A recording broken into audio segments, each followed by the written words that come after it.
Hello, everybody.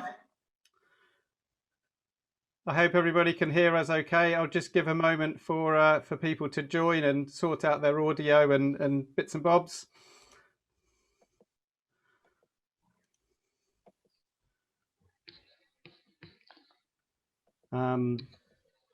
Okay, all right. Welcome everybody to the latest instalment of our little series of Zoom sessions. I hope everybody can hear me okay. If you can't, then hopefully somebody will tell me. I think I saw lots of people on the call who have been on many of these Zoom presentations. So thank you for joining again, and I hope you enjoy this one again. For people that have not been on one of our Zoom calls before, then just want to run through a little bit of etiquette. First of all, if you could all put yourselves on mute so that we can make sure whoever's speaking can be heard easily. The call's being recorded as well, so you may wish to turn off your video. Okay. So my name's Phil, and my co-host today is Sarah, who will give us a little wave. Say hello, Sarah. Hi, everyone. Hi there. So Sarah looks after what we would call our product, our portfolio of resorts and liveaboards, but is also very fortunate to have gone to Papua New Guinea, as have I. So the plan for today is to take you off to this sort of magical, mystical place on the other side of the world and tell you a little bit more about it. There's a chat function on Zoom, so if anybody's got any questions, then please do feel free to pop them on chat, and we will do our best to answer them at the end of the call. Okay, right, what I'm going to do now is share my screen. Got a couple of buttons to click here that are quite important, and then we'll get going with the presentation. So hopefully now everybody can see my screen with a bit of luck. Okay, Papua New Guinea, absolutely beautiful country.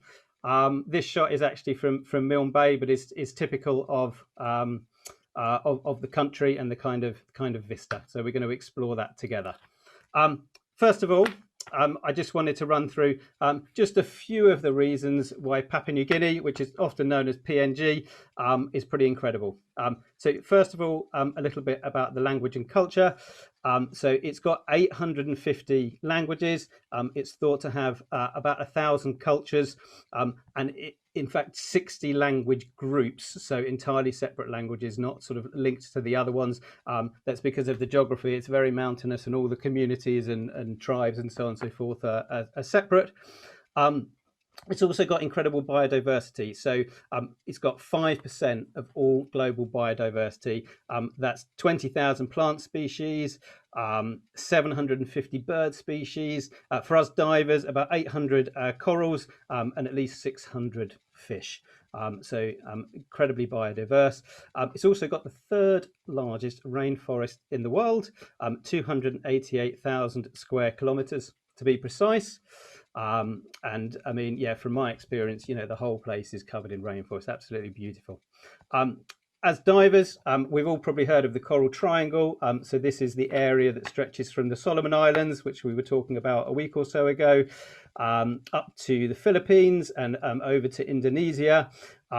Papua New Guinea is pretty much in the middle of that area of the Coral Triangle, which means in terms of marine biodiversity, it's up there with sort of the very best places in the world.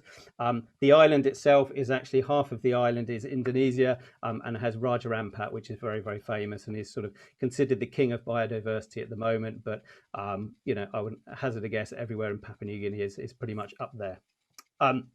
Another little interesting fact for divers is it's the home of muck diving. I imagine most people have heard of muck diving, but if you haven't, muck diving is looking on maybe otherwise unimpressive rubble bottoms or sand bottoms, not so much in the way of corals, but this is where all sorts of weird and wonderful and incredible creatures live. So Lembeh Strait in Indonesia is a very famous, maybe the most famous place for muck diving now, but that's not where it started. It was actually a bit of a pioneer of Papua New Guinea diving called Bob Halstead in the 1980s. He was taking a group out there and managed to persuade them to dive in this, very unimpressive looking place.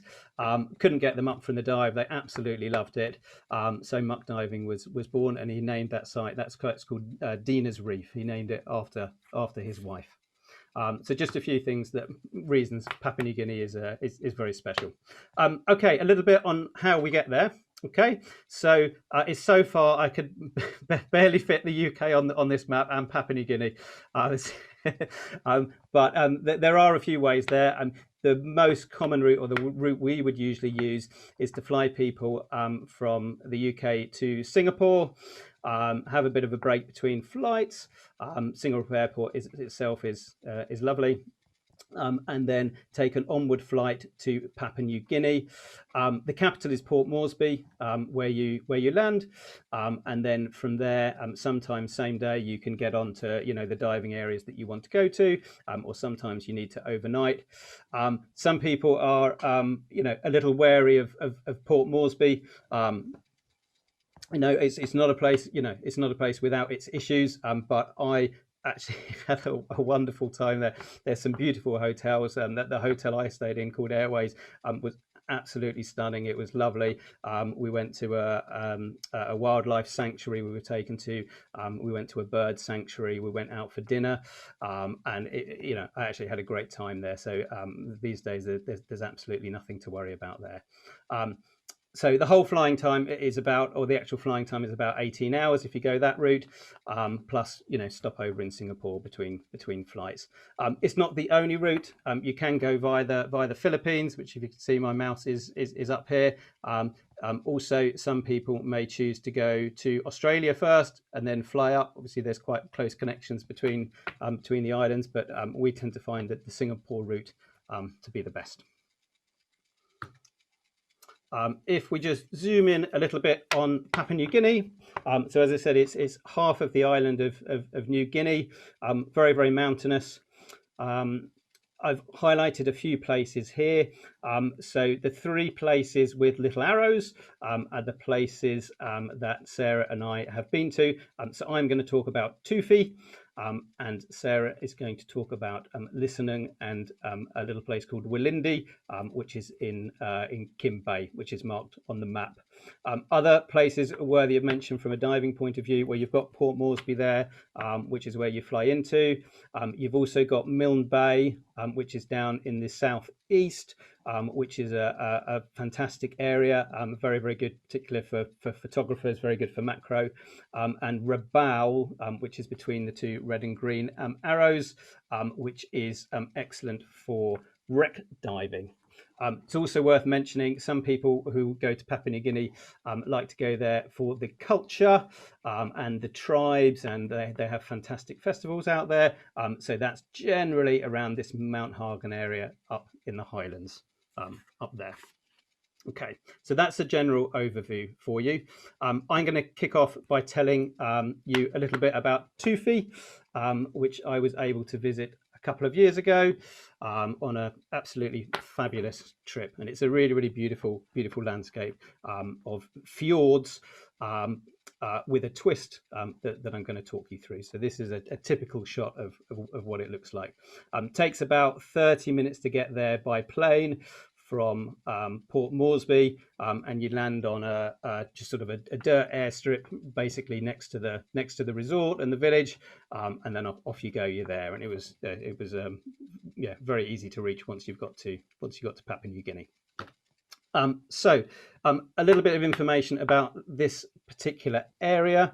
The wider area is called the Oro province, and this little basically bit of land here with quite unique geography is called Cape Nelson. It was named by a chap called John Moresby, who was a British chap in 1874, and it's named after no less than Lord Horatio Nelson, our very own, as Brits got all over the place. John Moresby explored the whole coast of Papua New Guinea, and largely, laid claim to it, as we tended to do. So he gives his name to the capital, Port Moresby. Apparently, Mr. Moresby said of it that it's an area of the most dangerous character due to all the ghastly coral reefs that are off the coast that are dangerous to their ships. So he didn't have the same affinity for the coral reefs as maybe we do. I mentioned as well that it is an area of fjords. So you can see here on the picture, it looks very much like that.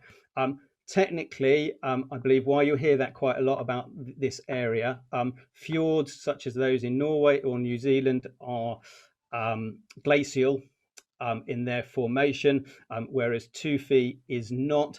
It's volcanic in origin, and they are actually called rias.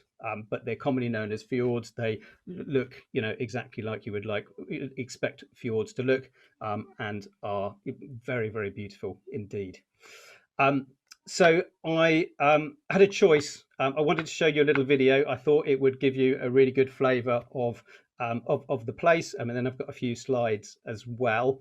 I had a choice between a very, very slick promotional video made by the resort, or my own video that I took mostly on my mobile phone and my GoPro of the journey, which is rather less slick. However, I chose to show you my own video because I wanted to give you something that's really authentic, and hopefully gives you a really good experience of the place. All the dive footage is shot on one dive, and as I say, it's done on a mobile phone, so that the quality is not professional, but hopefully it gives you a good flavour. So with a little bit of luck, on the next slide we'll have my video.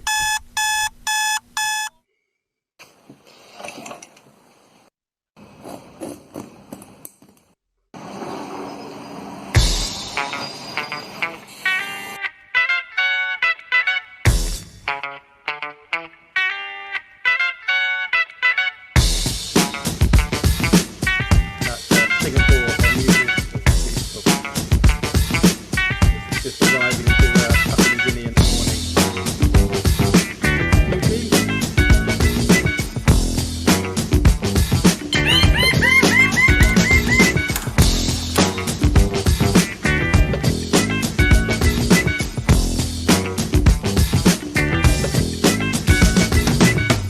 sound delivered straight from the ground, but straight from the ground. How my sound delivered straight from the ground, from the ground. How my sound delivered straight from the ground, but straight from the ground. Delivered straight from the ground, from the ground.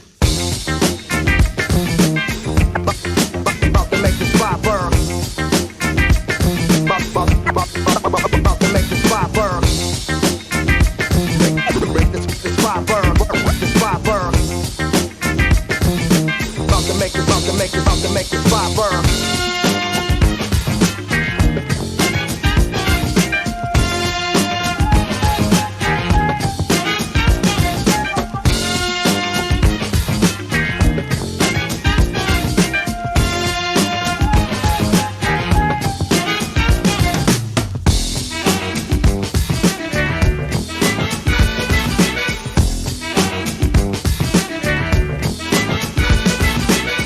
Want to build with skill, lay my vocals to the real, lay my vocals to the real, lay my vocals, lay my vocals to the real.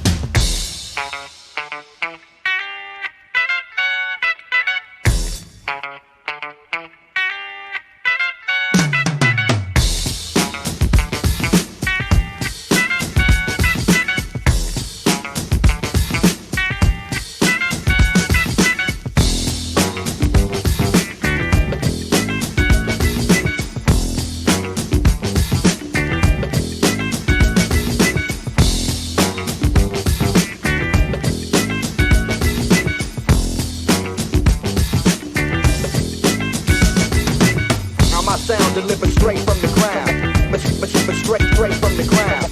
How my sound delivered straight from the ground. ground, from the ground.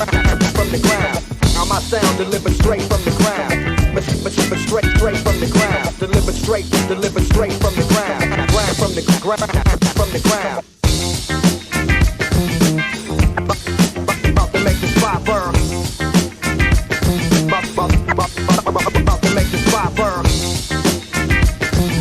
Make this fire burn. This fire burn. About to make this fire burn.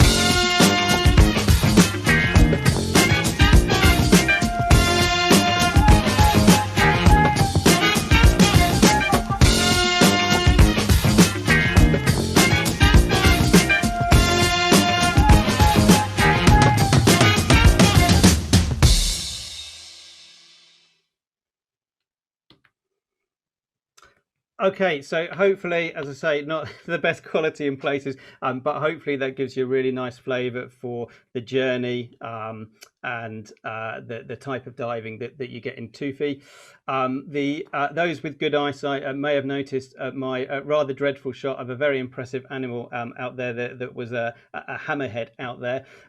It was in fact an extremely rare white hammerhead, which they get in Tufi, which I shall tell you a little bit more later when we get to the diving section. First, I'm going to tell you a little bit about the resort itself.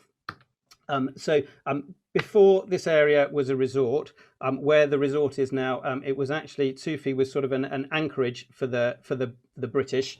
I mentioned about John Moresby earlier, and the location of the resort was actually the district manager's office back in colonial times. So that's where it all began. It's got an interesting history. So it was then used by the Australians in World War II as a strategic base, and then briefly by a New Zealand fishing company. It became a resort in the 70s called Lucky Hotel, and then in 1999 it became Tufi Dive Resort, and what it is now. It's a beautiful location. As you say, it's quite hilly there because of the fjords. So this is looking, I think this was looking from the room I was staying in. You've got the restaurant, the open air restaurant where we were eating here, and just these absolutely fantastic views over the fjords. The resort itself has a very, very small pool there. That's the restaurant we were just looking at that you can see in the background there. You could probably go up and down it in about 2 strokes. To be honest, it's very small, but it's very refreshing, and it's a lovely place to be. There's another view of the pool there, and you've got this main resort area just in the background here. It's sort of set in a bit of a hexagon shape, that main area of the resort. So you've got the bar area here, which is a lovely area, just sort of very open to relax in. Very nicely done. This is looking at the bar from the other side. So this is the inside indoor restaurant where we tended to have breakfast, but preferred to eat outside. It's got, I believe, 26 rooms in total. There's 3 different types of rooms. There's a standard room, and then there's 2 different levels of deluxe rooms. This is one of the deluxe rooms, all made of traditional materials, and very nicely done. Very, very spacious. I would definitely recommend the deluxe rooms because, as well as having the space, you also get this view, which is a pretty magical view for the start and end of every day. Oh, I should just mention the food as well with the resort. It was absolutely fantastic. As I say, we're eating in that restaurant. It was really, really nice food. They looked after us very well indeed. It's all full board because there's nowhere else to go. The dive centre in Tufi is separated from the resort. So you can just see the resort just at the top of the hill there. In this picture, and then the dive resort is down here. You can, when you want to go diving, they've got 1 jeep, I think the only car in the whole of Tufi, and they will happily take you down the hill, or you can walk down the hill yourself. The wharf here was created by the Australians actually before World War II, and then it was extended.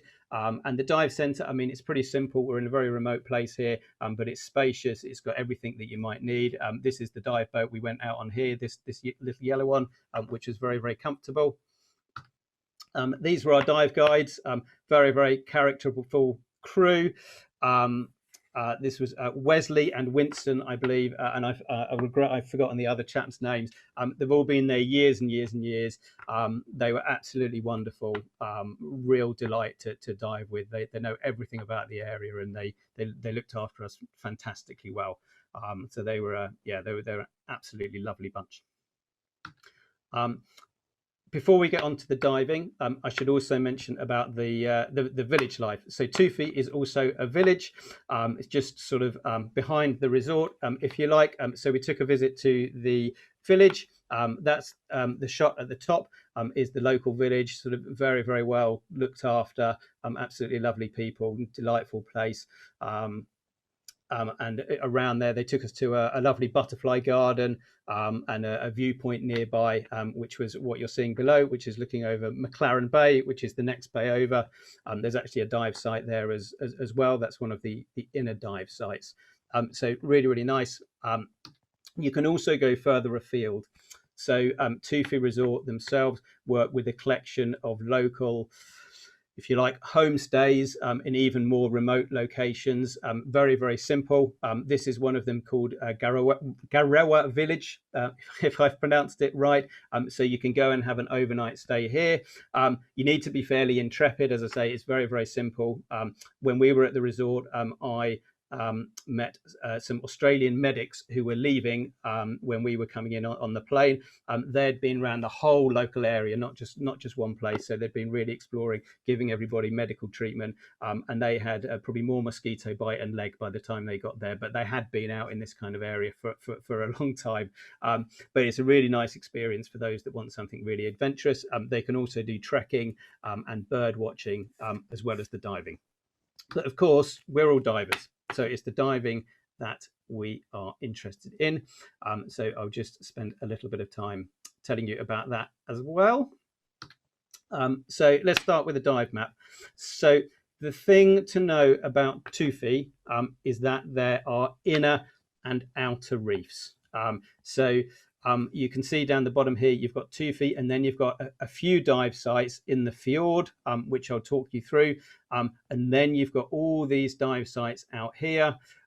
There's about 30 of them mapped. And when I looked at a map, they've got a map up in the resort, and then around this area, it just sort of says uncharted. So I'm sure there's many more, but there's plenty enough sort of for us to dive. Obviously, I was only there a short period of time, so I didn't get to dive all the sites anywhere close. I only got to dive, a few of them, but I would talk you through those. So if we start with the inner dive sites and the house reef, so you can dive directly in front of the resort, which I did quite a few times on their house reef. As I say, this was the area that was established by the Australians and was used in a base in World War II. It's great for macro, so I had a lot of fun taking shots there of nudibranchs and all sorts. But they've also got various wreckage down there. There's all sorts of bits and bobs down there and war paraphernalia and little bits and bobs to explore. It's definitely, you would call it a muck dive. It's not much in the way of pretty corals, but there's absolutely loads of life and loads of interest. So this is a Land Rover that has been neatly parked at about, if I remember, about 28 meters or something like that, almost directly under the jetty that you can go and see. So you can pop down and do that, and then go and enjoy a dive. As I say, lots and lots of smaller marine life there. So tons and tons of nudibranches, lots of clownfish to enjoy. This mantis shrimp was literally right under the jetty. I was just coming back from a dive, and I must have missed it. I did this house reef 2 or 3 times, and I missed him until the last dive. Then you've got, as I say, the other 1 or 2 other inner reef dive sites, which were characterized by sort of sloping hard coral reefs, relatively shallow, nice reefs in their own right. Again, probably better for smaller stuff, lots of sort of smaller fish and nudibranchs and stuff. I imagine they act as a fantastic nursery for the outer reef sites, but in themselves you wouldn't go to Tufi only to dive those inner reefs. They make a great relaxing afternoon dive. the reason to go to Tufi is because of these incredible outer reefs. They are all sort of seamounts that drop down to between sort of 150 and 600 meters in the area. They don't really break the surface, so this is a typical shot of one of the seamounts. You can possibly see why John Moresby, when he was exploring all those years ago, was considered them treacherous, and these are sort of dotted around the area, about probably between sort of 20 and 50 minutes away from the resort, depending on which one you go to. So if I just come back to the map just for a moment.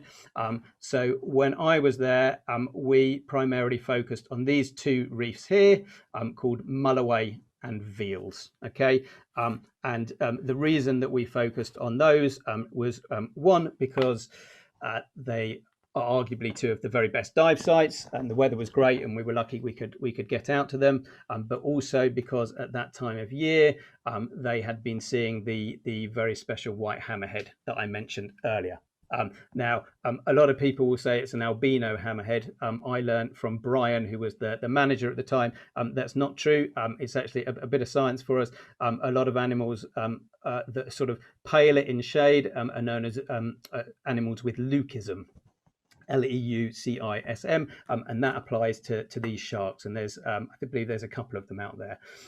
So we managed to see them on one of the dives on Veals, but also just had the most incredible dives out there as well.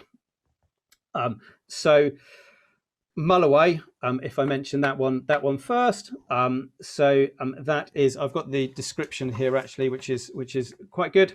It says, undoubtedly one of our best dive sites. The dive team swims towards the far point where the reef drops off to beyond 200 meters. Generally, the current is strong, bringing plankton and bountiful food for thousands of fish. The place literally explodes. And that was true. So really, we dived in and we went to one corner, and you were just literally watching the show. It was absolutely incredible. There's antheas and trevally and barracudas and sharks and batfish and snapper and all kind of fusiliers and everything going on. Reef sharks. Really, really, really special dive site. So enjoyed that a lot. A lot of the reef tops as well are absolutely covered in life. There's just honestly some of the best dives I've ever done. Just absolutely pristine, beautiful visibility. Easily 30 meters. It just fabulous, absolutely fabulous. The other site that we did was Veals, which was next door. Veals was a bit more expansive. So you had one part of it which was a wall, and then another part which was more of a slope, and you could sort of amble along, maybe a little bit more relaxing than Mulloway, because you weren't sort of hemmed in sort of on a corner by the current watching the show. You could wander around and explore. It's actually Veals where the video I showed was shot, and where we saw the white hammerhead. I think those two dive sites are more typical. Obviously, I haven't dived them all, but maybe of those very, very outer dive sites, a little bit more exposed, and great for the bigger marine life. Very, very exciting dive sites and real sort of thrilling places to dive. But good diversity as well. So these shots were taken there as well. There's lots and lots of life to see. Then we did one of the dives that was still on the outer reefs, but sort of heading back to the resort. Actually, this dive site, they called it Honeymoon, which it isn't on the map. So make of that what you will. The character of this one, which I think might be typical of all of sort of those dive sites that are maybe a little bit closer to the resort, it was less dramatic in terms of the plunging walls and sort of the feeling of big stuff might come by, but just absolutely stunning, jaw-dropping coral reefs just everywhere, absolutely pristine. Lots of biodiversity of marine life, turtles, clownfish, all sorts of stuff going on. And say really, really beautiful corals. So really, really enjoyed that dive site. Great for photography as well. Really relaxing, an excellent third dive. They also have another dive site that we didn't get to dive, but that's one of their more famous dive sites, which is closer to the resort, called Bev's Reef, which is named after a pretty much resident manta ray that's been there for quite a long time, and is very distinct. Apparently has a white collar around the neck, and it was also a good place to see rhinopias, which are the lacy scorpion fish, which are sort of very difficult to find, but exotic species. So overall, I mean, just these outer reefs, they were just absolutely fantastic. So that's the reason to go to Tufi, is to dive those reefs. In terms of when to go, so for Papua New Guinea in general, from a diving point of view, you're probably looking April to October, November is the peak season to go. Because of the local microclimate, if you will, and the conditions, Tufi is slightly different to that.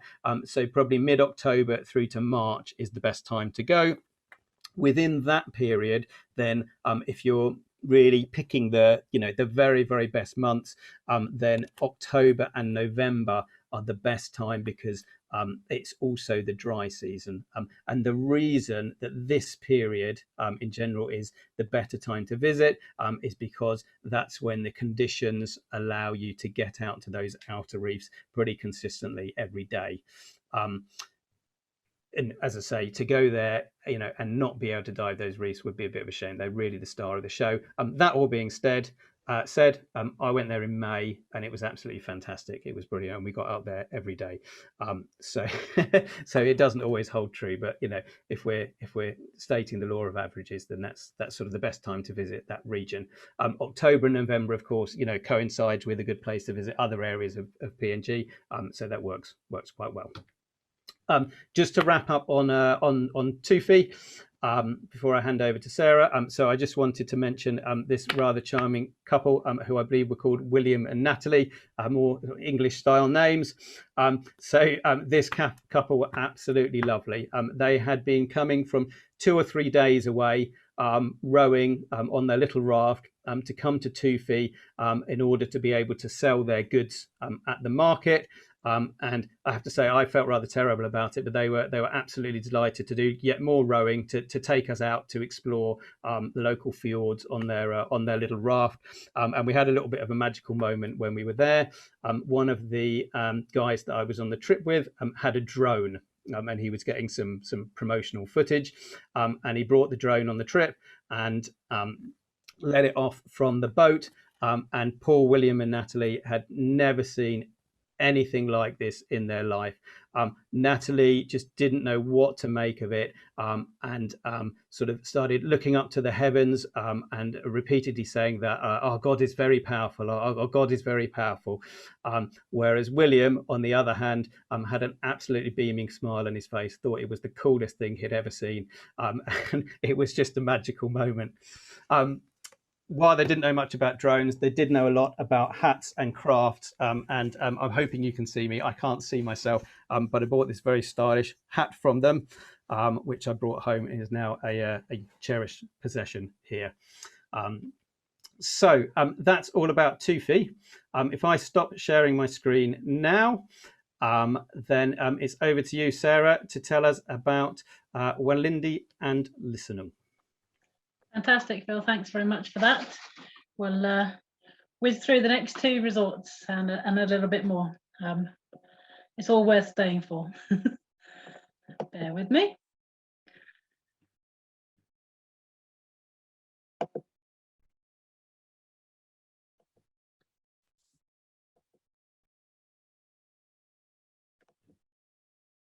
Excellent. Hope you can all hear me as well. So I went to Papua New Guinea on a work trip back in 2015. It's been great fun looking back and all the memories of my short visit. I was 4 nights at Lissenung up here, where we fly into Kavieng, and then there's a short road trip and a 20-minute boat ride out to Lissenung Island Resort, which is one of about 120 in this area here, which nestles between the Pacific Ocean and the Bismarck Sea. So again, there's lots of channel diving, and when you get it on a good incoming tide, there's some fantastic dives there. I'll talk about Lissenung first. and then take you down here to Walindi in Kimby Bay. This is just typical of one of the aeroplanes that you'll be traveling on domestically. There is a jet now as well, I think, that gets you from Port Moresby to Hoskins down here in no time at all. To get from Lissenung to Walindi, which people do quite a bit, you sometimes have to change planes in Rabaul, literally hop off the plane, go into a building, get checked, hop on, sometimes to the same plane, sometimes to another one. That's the beauty of flying around Papua New Guinea. So the island here is brilliant, beautiful, tropical paradise. Dietmar and Ange visited and started up the resort back in 1996. It's only about 100 meters in length. I'm not sure how wide, but it takes about 15 minutes to walk around. All the boats are here. As you can see, there's a house reef, and this little coral bommy patch is magnificent, full of life. Very much back to nature. There are only 8 oceanfront rooms within here, and the main house and a dive centre. So there's only ever 16 guests on the island. All the rooms are built traditionally through hardwood and thatched roofs. They collect the rainwater and reuse that. It's a very much shoes off. You won't need shoes when you're here, staying here. The main house is a sandy floor. Everybody eats together. There's an honesty bath with a drinks fridge. There's an area, and there's a tiny hotspot area if you do need the internet when you're there. The staff all live on a neighbouring island called Inuk, where there's a school and a village, and there's lots of other villages on the other islands you can go and visit. Ange and Dietmar are very much involved in the local community, get involved with the local health and welfare projects, and help locally by employing people, by educating people about not only the coral reef and conservation, but everything that's going on in the world. They also, back in 2013, started a turtle conservation program, which basically they're just trying to help keep the hatching turtles away from the poachers. So they bring them to the island and they're released from there. This morning on Facebook, I saw that Ange had posted that the last nest of the season has just hatched.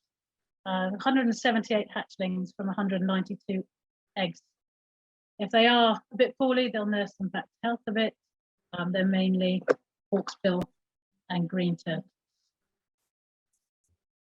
Oh, Albatross Passage is one of the most famous dive sites. Sorry, it's basically fish soup. Unfortunately, I didn't get to it due to the incoming tides and everything were a bit wonky. So we went off to dive Bermuda Drop, which was also fab and full of life.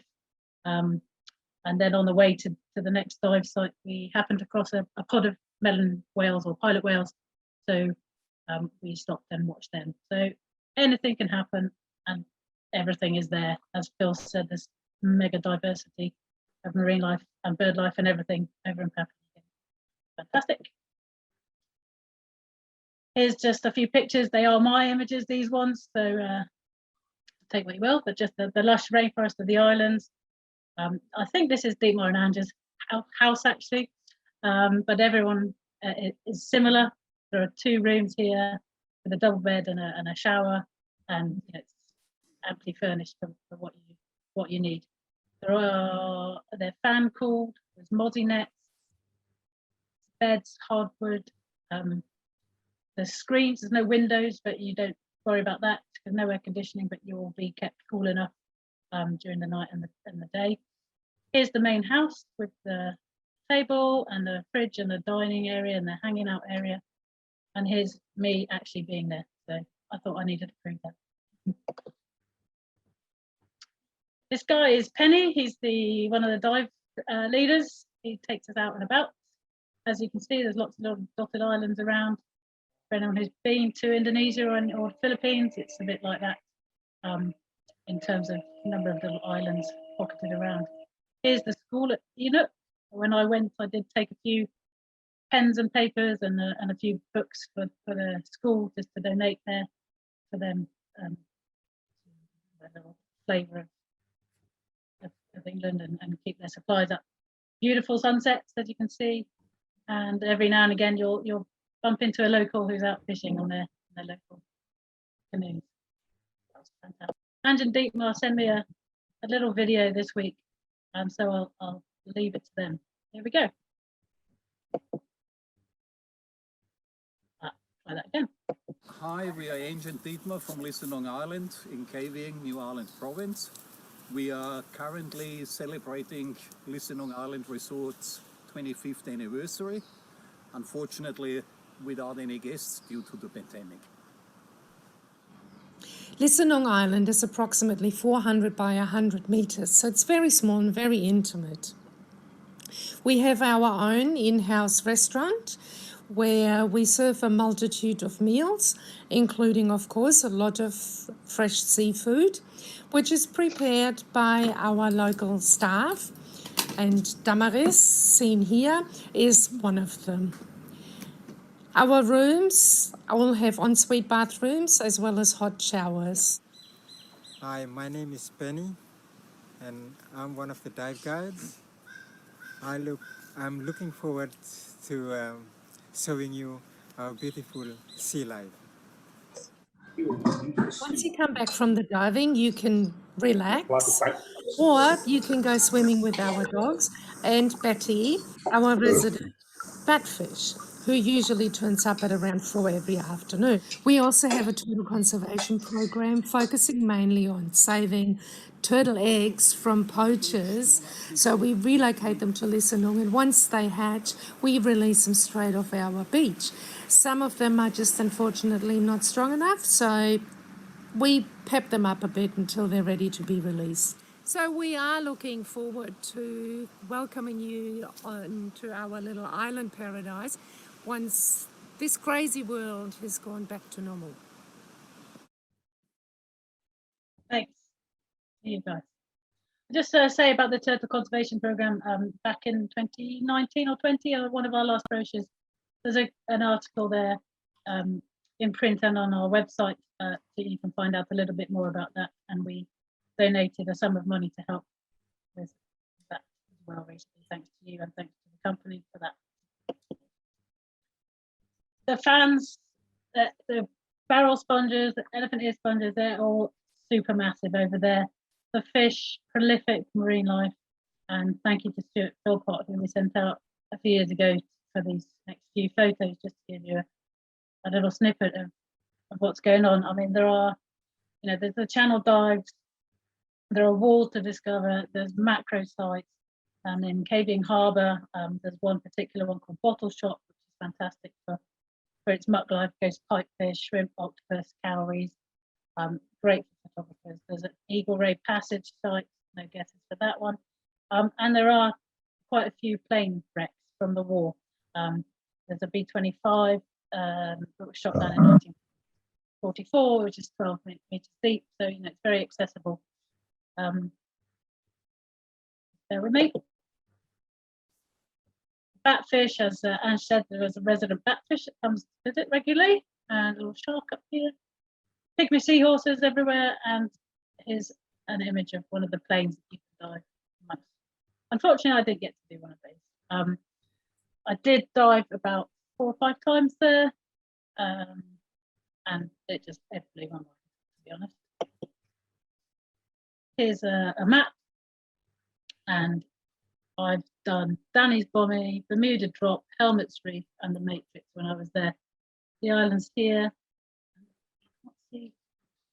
Not sure if you guys can see down here, but as you can see, they're all dotted around, and these further out ones I didn't get to, but all these inner ones near the island are 20 minutes away maximum. You can dive on nitrox. There is a house reef. There's a small yacht wreck as well that's quite interesting, and you can just see all the different types, different names of the dive sites here. You can recognise a few planes perhaps, and drop-offs. It's fab. The area is predominantly renowned for its pelagic species, but there is plenty of mackerel there as well. Very much back to nature. I also put together a little video, and it does include some dives at Walindi and Kimby Bay as well. The backdrop there, my logbook, so just some evidence that I did that. Here's a little minute of that I put together for you. Enjoy. Where are we now? JJ Street. Okay, let's go.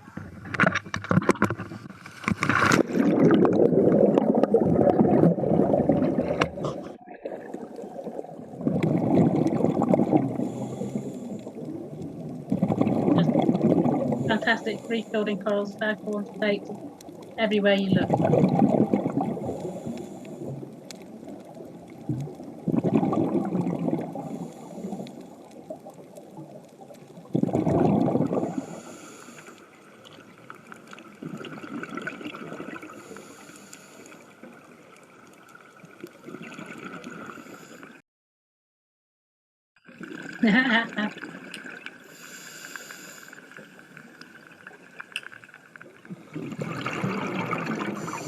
Very reef shot. This is an English shoal actually in Kimby Bay. Towards the end of our dive on our safety stop.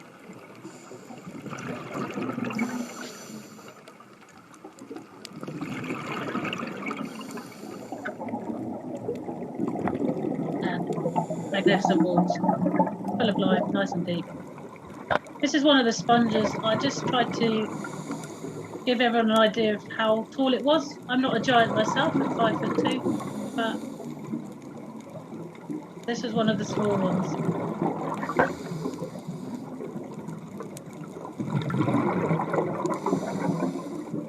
So it's a good 6 foot.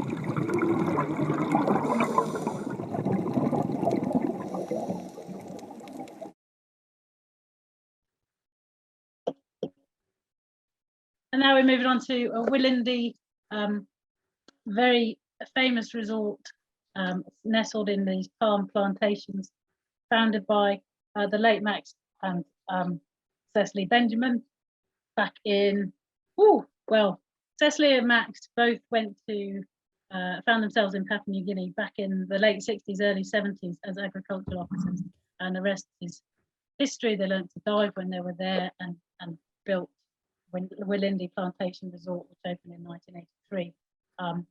Since then, they've had their kids over there.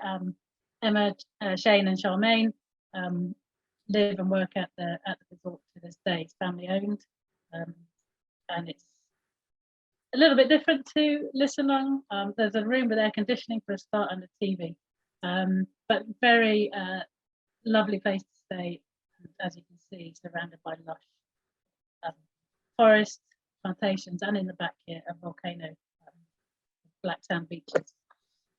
This is the dive centre here, and I think that's the Oceania, which is the New Liverboard and the Fabrina, both reside here. On the left of the resort is the Mahonia Nadari, which is a conservation centre essentially, founded by Cecily and Max.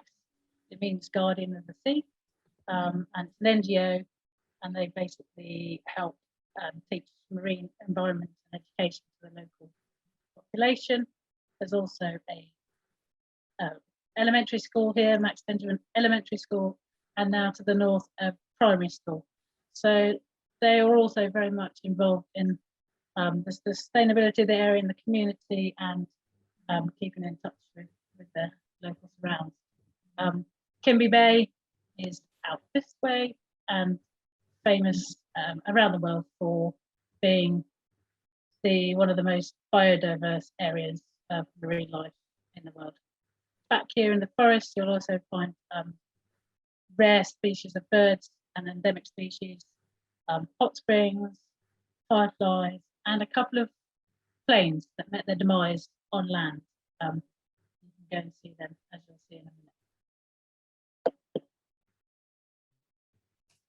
Again, my images, this is the main house at Walindi. They've got a small saltwater pool and a bar at the front here overlooking the ocean.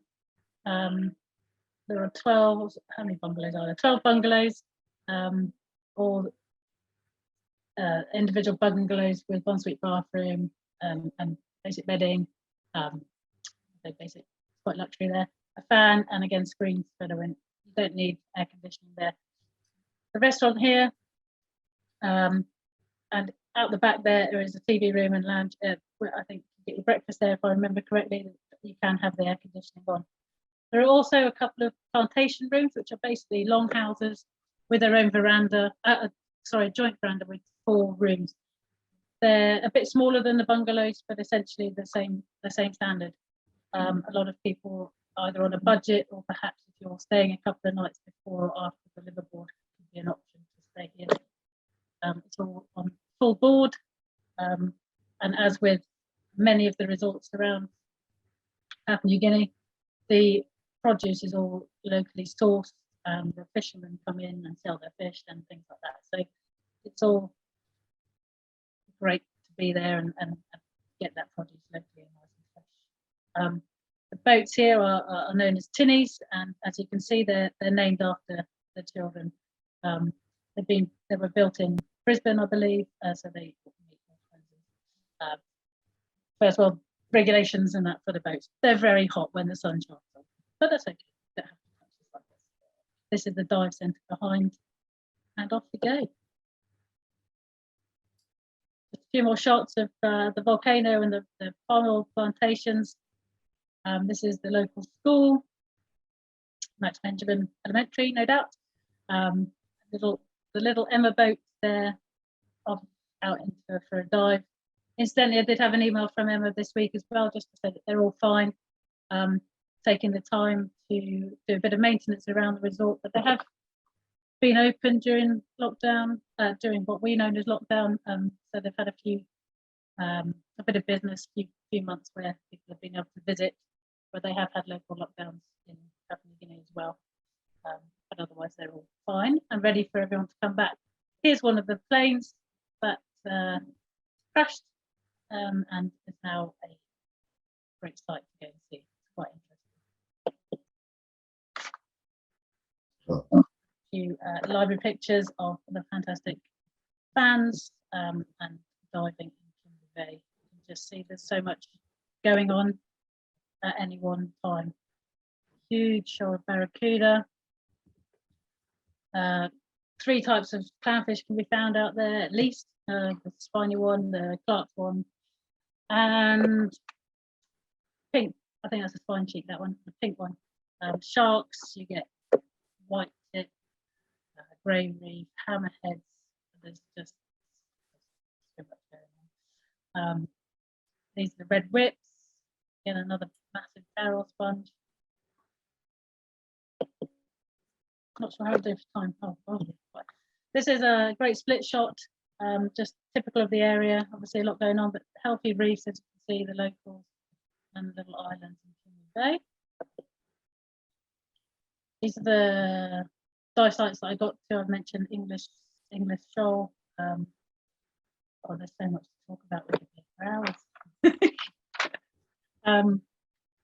But basically, they've got seamounts, we've got patch reefs, we've got bommies, we've got a Restorff Island is another famous area where they've got a fantastic little sandy patch full of garden eels, and then flounder and mantis shrimp and burrowing gobies, fans, sponges, pygmy seahorse. We could be here forever just listing all the things you can see.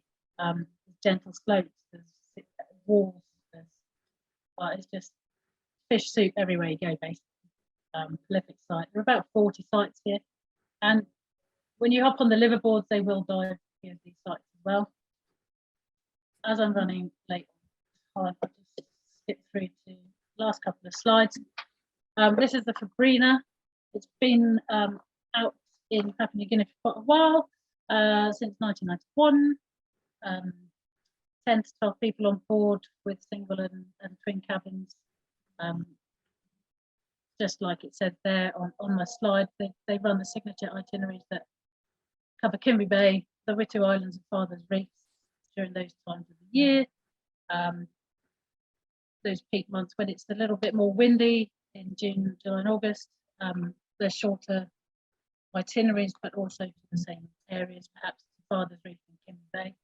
And they do other itineraries. Sabrina's been to Rabaul and back this year already on one charter, and the Oceania, which I'll show you in a sec, has also had a successful trip. The Witu Islands are northwest of Kimber Bay. They're renowned for their seamounts and black sandy bays. The locals come up to the boat. The local kids are fascinated by divers, so they like to get in the water with you. And like Phil saw at Tufi, the people will come from all over to sell their wares and that. And so they'll come to the boat and say hello. Just a profusion of hard and healthy corals everywhere. And over on the other side is the Father's Reefs, which is basically dramatic volcanic seascape, as with a lot of other places around. So you've got arches and swim throughs, and it's more renowned for its pelagic species there.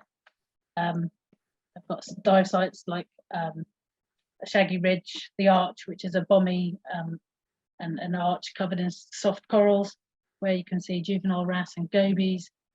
Jane's Gully, massive walls with pygmy seahorse, orangutan crabs, hairy scallop lobsters, that kind of thing, and schools of jacks, barracuda, hammerheads, sorry, barracuda and jacks, and turtles, lots of turtles around.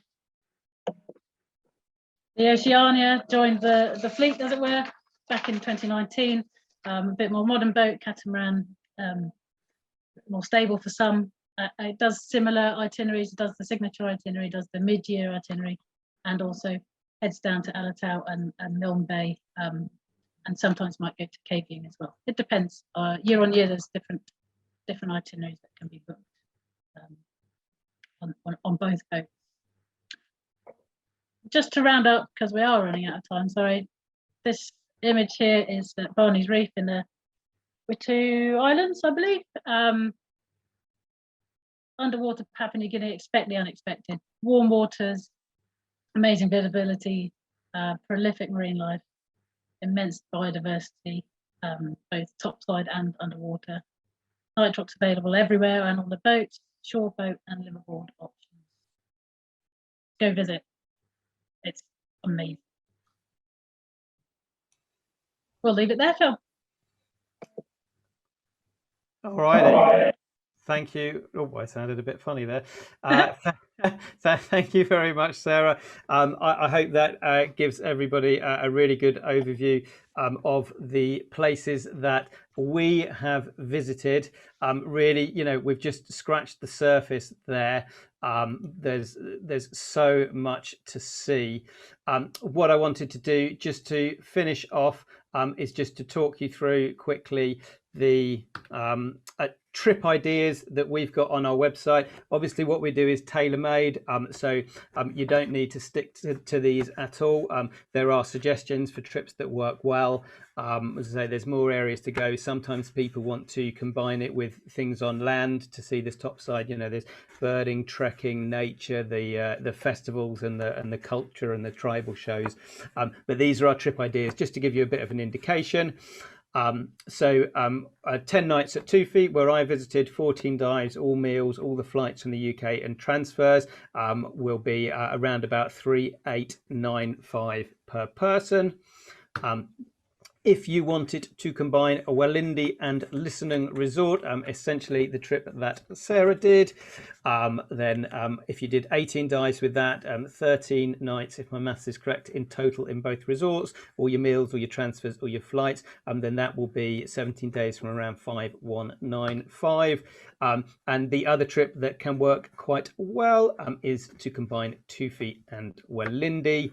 You need a couple of nights in Port Moresby to tie that together usually. Depends on the dates you're going and the schedules. And that one for 14 nights, 40 nights in resort plus Port Moresby and 20 dives comes in around about 5,395. So these are very much bucket list trips. Of course, take a little bit of planning, but very, very special destination. I think everybody that visits sort of cherishes it as something that is a very fond memory for the rest of their lives. Really, really fantastic place to visit, and we'd absolutely love to talk to you about it. There is an offer from us as a thank you for joining this talk, which I hope has been very, very useful for you. So if you have been inspired to book a trip to Papua New Guinea, then you will get £100 off, and we will follow up on email after this to give you more details of that. Couple of the resorts that we talked about also gave us offers. So Tufi offered us a stay 10, pay 8, and a free third dive for anybody that sort of wants to visit there as a result of this talk. And our friends at Walindi offered us 10% discount as well. So there's some really nice discounts to enjoy there. I think that's a wrap. I hope that was useful. Remarkably, we've managed to actually, I think, Sarah, you pulled us back there because I waffled on a bit. We've managed to do that roughly on time. I hope that was interesting and useful for everybody. Please do get in touch with any questions. I haven't seen, we've had a little bit on the chat. I haven't seen any questions pop up at the moment, but of course, email us, phone us, get in touch with us, and we'll be only too happy to talk to you about Papua New Guinea. And answer some of your questions, and hopefully plan some trips with you in the future. So thanks again for joining. Have a lovely evening, a wonderful Easter weekend, and stay safe. And we will see you next time. We're hoping to do a Zoom talk on the Galapagos if we can tie down the guest that we want to do it with. So we will share more news on that on e-news soon. And until then, goodbye, and thank you very much for joining. Thanks, everyone. Make sure you get yourselves there.